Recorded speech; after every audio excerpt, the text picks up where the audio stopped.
With the market and the technology evolving as they have been in the US over the past 10 years, the concept of net zero buildings is also evolving with them.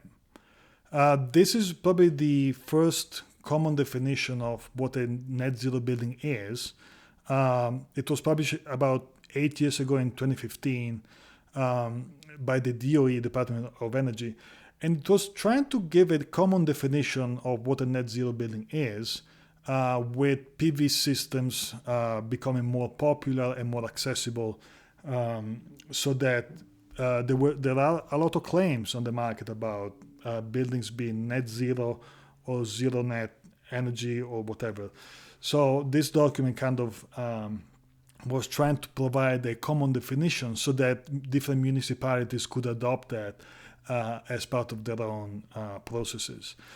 Something that was interesting in this study is that it included charging of vehicles that were used within the building.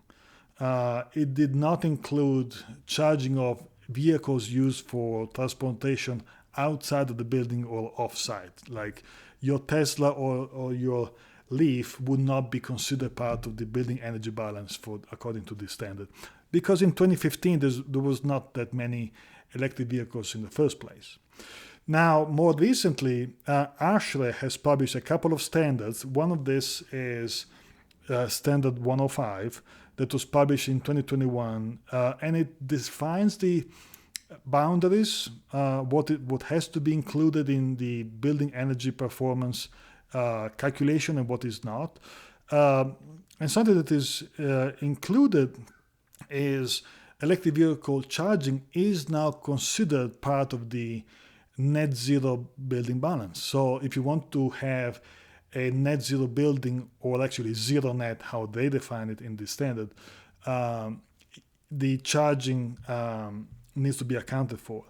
This goes along with this other standard published by ASHRAE actually just this year that defines the zero net energy and zero net carbon balance for the building.